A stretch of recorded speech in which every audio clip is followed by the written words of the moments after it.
NACDL proudly presents Criminal Justice and the Media, a three-part series exploring how journalists can inform the public on the criminal justice system. Criminal Justice and the Media is generously supported by the Foundation for Criminal Justice and the Park Foundation.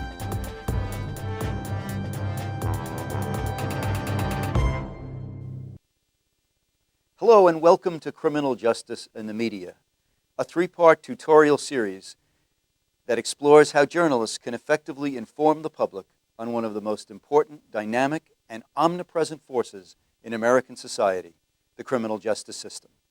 I'm Norman Reimer, Executive Director of the National Association of Criminal Defense Lawyers, or NACDL, and the Foundation for Criminal Justice, which provides support for NACDL's educational and reform agenda.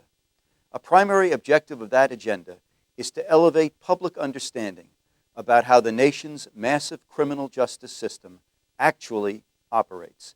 There is a tremendous gulf between the reality of criminal justice and the pervasive misconceptions that distort public understanding. The criminal justice system is the means by which government asserts its will over the individual. Virtually every aspect of American life is either defined by or intersects with the criminal law. We've come a long way from the time when criminal law was merely the mechanism by which common wrongdoers, perpetrators of theft and violence, were brought to justice. Criminal law is now an integral part of all aspects of American life. It is used to impose a vast network of social and regulatory controls over the people. It implicates many fundamental rights. For example, it can establish limits on free speech or gun ownership. It defines when government search, surveillance, and seizure is permissible. It prescribes the circumstances under which similar conduct may be characterized as either entirely lawful, a serious felony, or merely a non-criminal civil wrong. In the final analysis, every societal choice, from the establishment of a speed limit to defining the right of self-defense, from the protection of the environment to the safeguarding of civil rights, from whether to ban abortion or limit the actions of abortion foes, eventually becomes a question of whether and how the criminal law will be used to enforce those choices.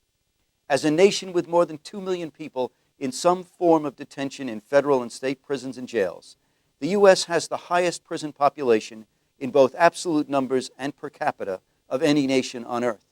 And with an estimate of more than 65 million people with some kind of criminal record, the criminal justice system casts an enormous shadow on American society.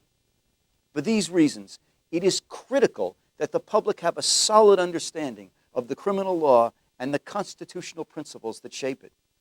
Democracy cannot long endure if the people are ill-informed about how the state employs the awesome power to prosecute and punish.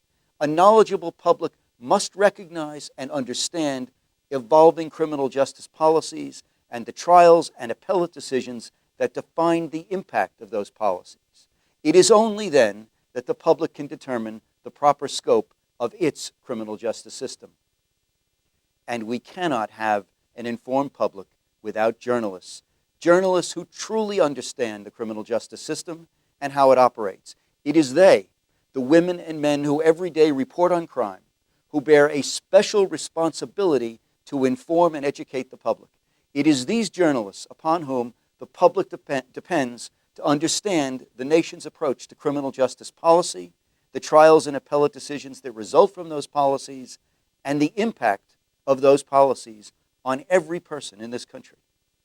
This series focuses on three core components of criminal justice and the media in America. Part one looks at journalists who cover criminal justice policy and how their work can be advanced by the network of public and private organizations that study the criminal justice system and its impact on society. These groups span the ideological spectrum and are often at the forefront of emerging trends. What is it about their work that attracts the attention of leading journalists? And how do these reporters go about identifying trends and explaining the causes and impacts of various criminal justice policies? What kinds of sources do these journalists rely upon? How do they develop the story? How do they spot major national trends? What experts do they consult to validate hypotheses and explain potential consequences of various trends?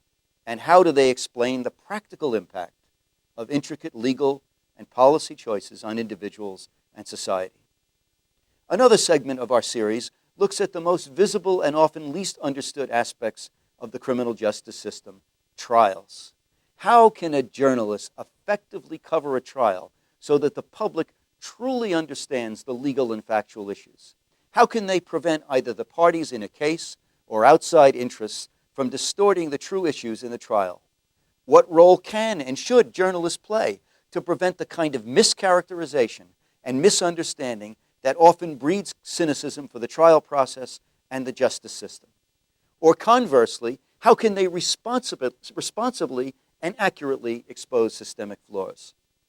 Finally, we focus on the subtle but perhaps the most important indicator of the direction that criminal justice policy will take: the appellate decision.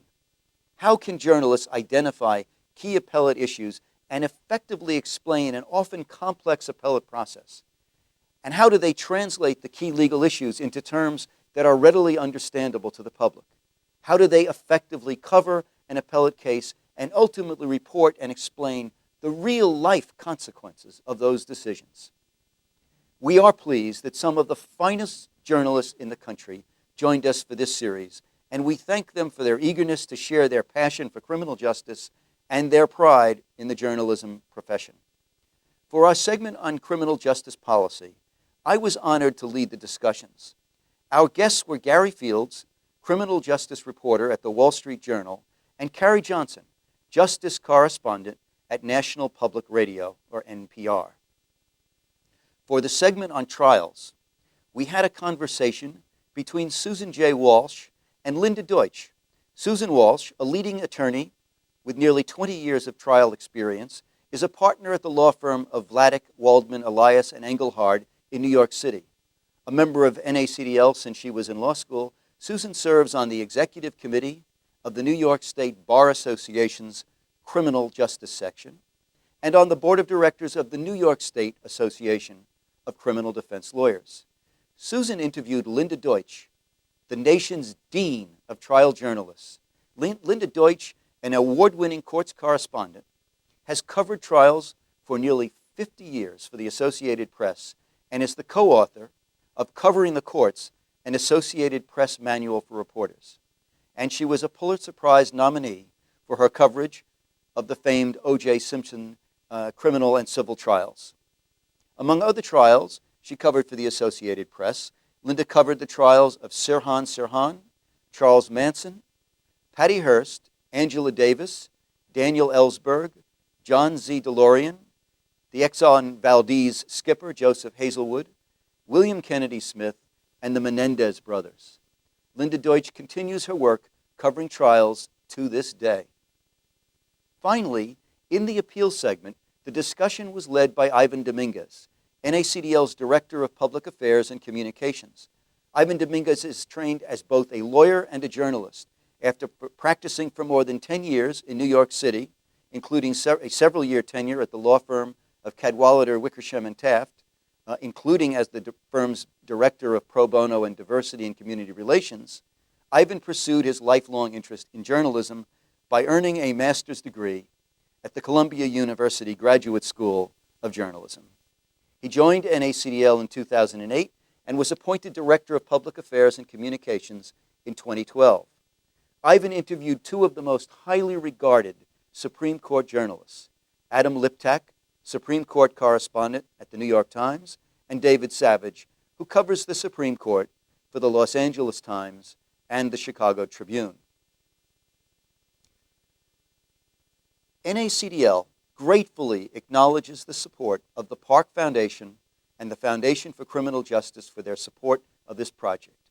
We hope it will be an invaluable aid to aspiring journalists as well as experienced journalists transitioning into criminal justice reporting. Our ultimate goal is a public that is better informed and more keenly attuned to the nuances of the nation's criminal justice system.